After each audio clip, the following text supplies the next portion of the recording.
The original Peugeot 3008 was a good car, but it was just a little bit ugly. You know, it was a third MPV, third SUV, and third WTF. This new one though, it's rather lovely. And in this video review, I'm going to tell you the 10 things you need to know about it, including why the heck I'm on this scooter. Ah! This time around with a 3008, Peugeot is making sure it's 100% SUV. I mean, look at the front design. It certainly stands out, and there's lots of kind of shiny design garnish there as well. I really like this feature. It's very, very concept car-y. The way the bumper actually cuts into the headlamp. I think that's supposed to be a lion's claw, or is it tooth? Peugeot, obviously, Peugeot Lion. Actually, to me, it looks more like a shark's fin. I could be completely wrong with all of that anyway. One thing I do like about the car though is how they've given it a clamshell bonnet, a bit like on a Land Rover.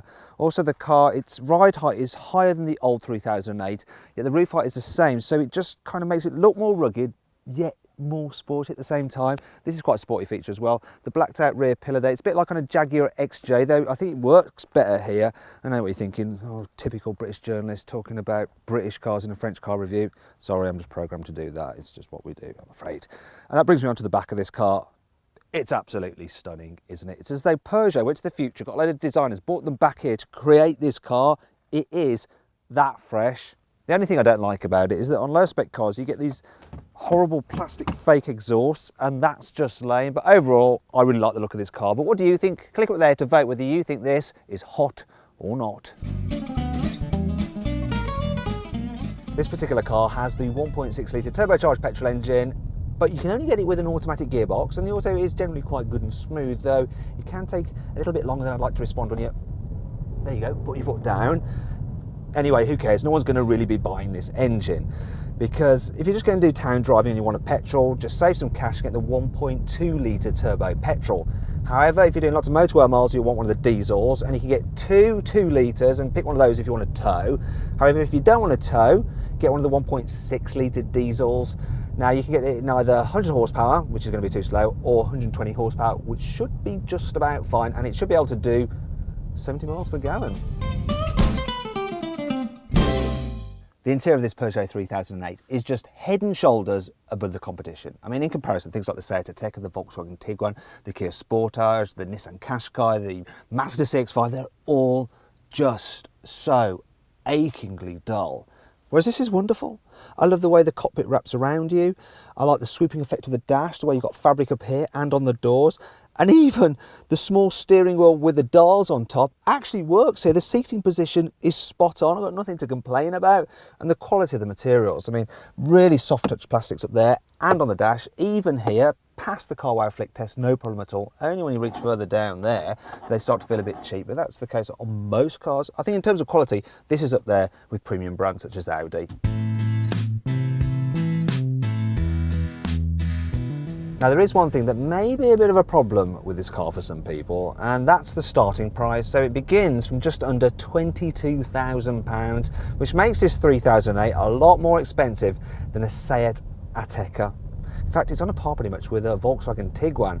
But actually, if you're not a badge snob, that doesn't matter, because I think this car feels more premium than the Tiguan, and it's got really, really impressive standard equipment as well. And anyway, it doesn't really matter the list price. What matters is the price you pay at the dealership. And if you click up there to go to carwow.co.uk, you can save an average of £3,600 on a new car.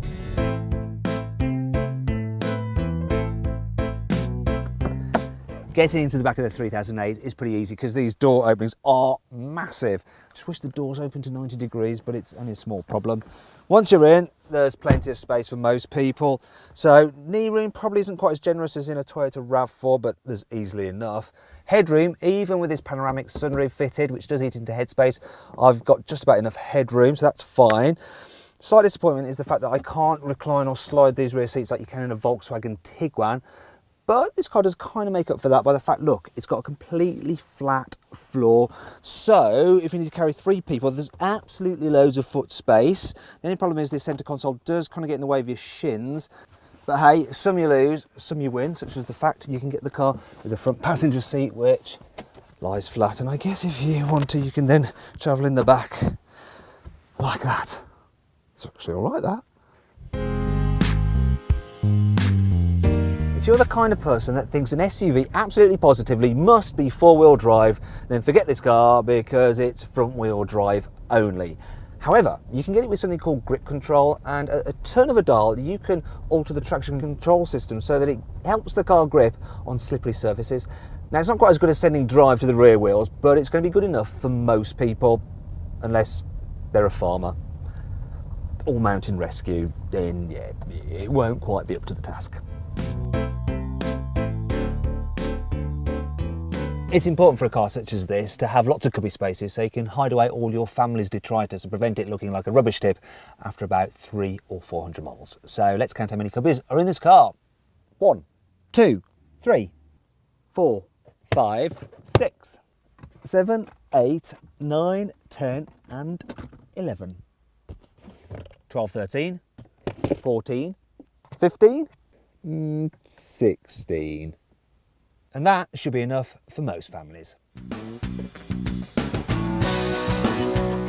When I was a kid, Peugeots were famous for handling better than their Ford and Vauxhall equivalents. But in the late 90s and the noughties, you know, the company just lost its way and these cars just became a bit bleh to drive.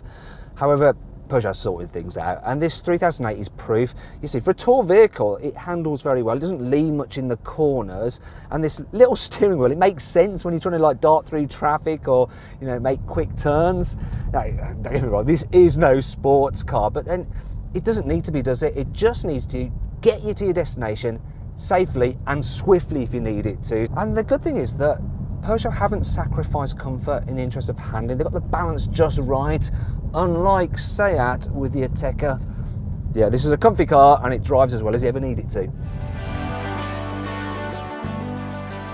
can get the 3008 with hands-free boot opening. There we go. A little bit slow, like all these electric tailgates, but the boot itself, the capacity is nice and large. It's good for this class of car, and there's lots of lovely features as well. You've got a completely flat load bay. I can lower the rear seats by pulling these levers. There's various tethering points about the place. It's netting, and also look, you've got 12-volt socket there. And people often ask, what do you need a 12-volt socket for in the back of a car? Well, you can use it for charging your Peugeot e-kick scooter. There we go. So if I just put this down, I can pull that up, lock it in place, rotate the handles out, and voila! Oh, it's not so good off-road as it is on-road.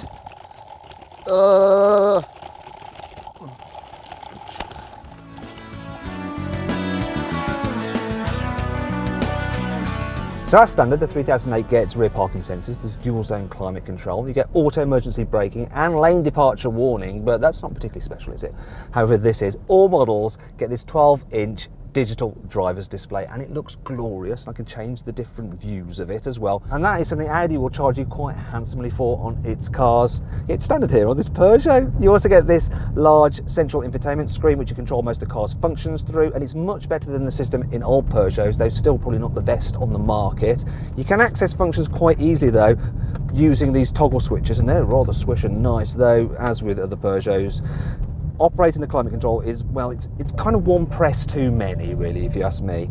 And perhaps the only slight disappointment is that the entry-level car doesn't get sat-nav as standard, though it's not too much of a problem because it does get Apple CarPlay and mirror link for your mobile phone, so you can just use your phone sat-nav system. And that kind of sums up the 3008, you know. It's a thoroughly modern feeling car and is without doubt one of the best small SUVs you can buy.